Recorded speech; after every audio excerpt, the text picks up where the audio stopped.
What I look forward to is Justin doing some of that himself, whether it is getting out of bounds more often, getting down and sliding, or Dan, turning some of our beloved TARs, our tuck and runs, into tuck and run then pass, which I feel like he's done sometimes when the legs don't feel quite as good. I feel like he does lean towards, well, let me keep my eyes even more downfield and look to dump it off, which is only a healthy thing for him to do more often the rest of this season. It's a healthy thing, and it's an important part of his development to add that to his game, because that's what's going to ultimately make him the most complete quarterback he can be, which is part of getting on that escalator to stardom, right? That we'd all like to see him get on to take this franchise places it hasn't been in a long time.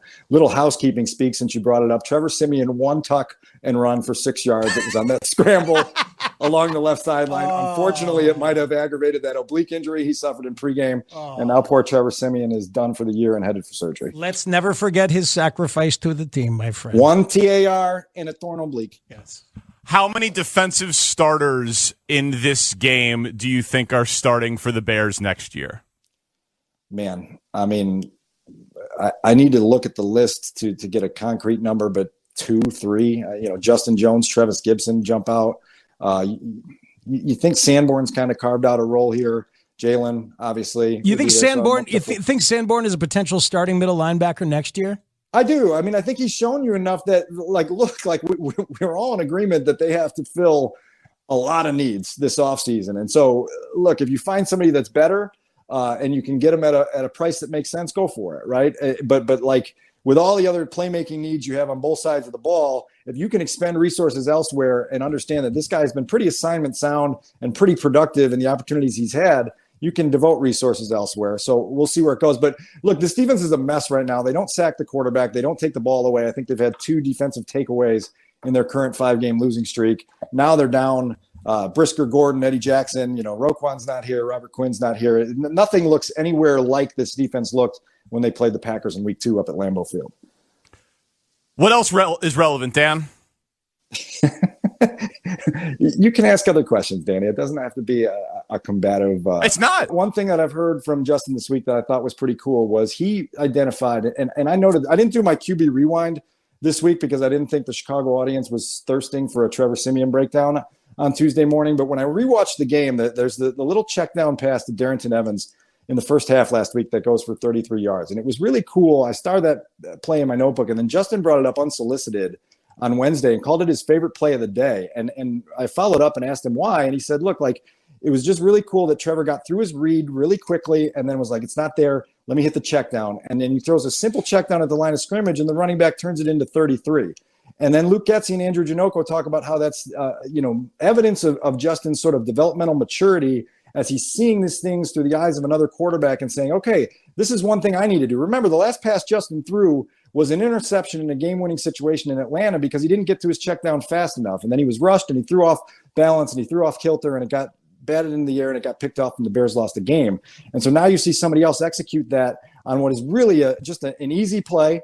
And then it goes for 33. It puts you in the red zone, puts you on the doorstep of a score. And you said that's a really cool thing for a young quarterback to see from the sideline. So that's something that was notable. If I may, Dan and Danny, I believe that the core of this kind of conversational debate comes down to. I don't really care, but go ahead. I know, but thankfully you're not the only one here. We're all here you're going to just talk. Go ahead. Go ahead.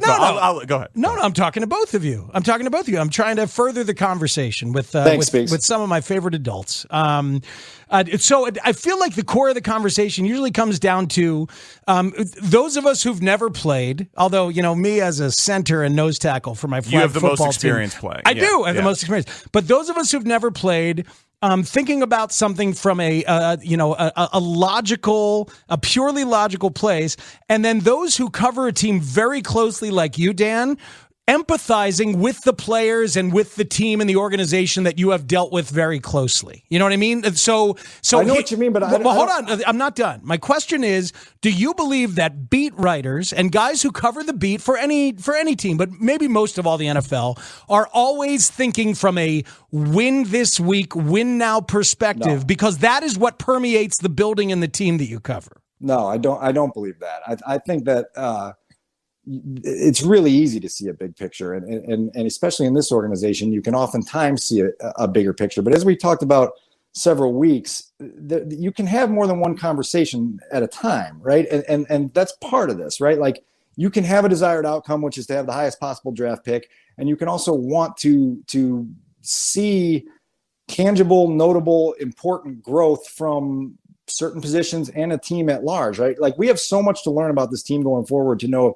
if they have any chance of even getting on the on-ramp to being a perennial playoff contender, right? I think you guys would agree with that. We don't know much about the head coach toward the end of his first season right now. We don't know much about a lot of players on this roster. We don't have a ton figured out about the quarterback's full-fledged ceiling right now. He's impressed everyone, right? And he's checked pretty much every box that we would want him to check at December 1st, 2022 to this point. But there's a lot more ahead of him, right? And we know how steep the climb to become a sensational quarterback in this league is. And so every opportunity you have is an opportunity to go out and make yourself better and to gain an experience that success or failure will help you in the long run. And that's what this is about for Justin for the next 5 weeks. And the easiest way to try and achieve those goals is to simply just try and win. So, right. So, like, that's the easiest way to try and achieve those goals. But it makes sense from Danny's perspective, in my opinion, to root for the 35-34 loss. That's fine. No, I'm not penalizing Danny for rooting for that. Nobody is saying that he's wrong for rooting for that. It's just not the only lens that we can look through to figure out which direction this football team is going this year and beyond. I get it. Like, this year is kind of a punt, right? But it doesn't mean it's completely meaningless from now through January 9th. There's a lot more that can come out of this. And as you saw last week, now you're down a couple of core starters, right, that you have to try to figure out ways to work around. And that challenges depth pieces. It challenges young players. It challenges coaches, right? Like, coaches have to figure out, how are we developing the depth pieces? Coaches have to figure out, how do we put together a game plan this week so that we don't go out and embarrass ourselves, right? Which we've seen in this rivalry way too often. And so there's just inside the building, I wouldn't call it empathy. I think it's just an understanding of what the puzzle putting together process is every week for football teams and all the things that go into that. A general manager can go ahead and play around with the roster in ways that make your desired outcome of losing 35-34 a little bit more possible. But the coaches and players, you don't go out on the field trying to not succeed, right? That just doesn't make any sense. Nor has anyone suggested that they do or should. Okay. You know, like, I think that's the thing that's just like completely lost there, man. Like, I agree completely with everything that you just said. Like, that develop players, there's plenty more to be gained by this season. There's things to watch and root for and be interested in and all of that.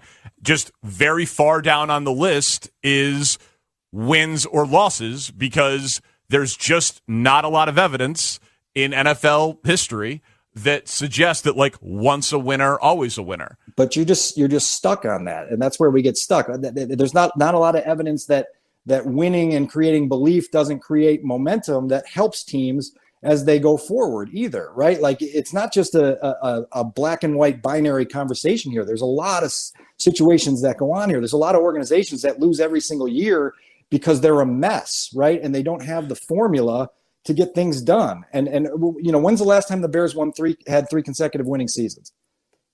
Oh, I mean, yeah, a long time. And if they become the Lions, if they become the Lions, then that will be the problem for them. But there's, like, no evidence to suggest that that's what we're watching, right? We're in first year of a head coach, first year of a general manager, second year of a quarterback. So, like, yeah, if they become perennial losers, then that's what it will be. But this organization, this core of the Bears organization, hasn't proven that yet, but they do have $80-something million in dead cap space and a bunch of injured players and a opportunity that we didn't think was possible. I think that's I think year one of a regime, it's a big factor. Like, we had Wani in here yesterday. Weedsy had Dave Wanstead, and he was there for Aikman's 1-15 rookie year. Yeah, he's there. Aikman was 0-11. The team was 1-15. Team was 1-15 with, what was it, Steve Walsh playing instead, if memory serves. But either way, so he was there, and they knew that things were going to turn. Now the pressure's on Ryan Poles, and Eberflus will show up in August and before saying, whole new year, whole new vibe.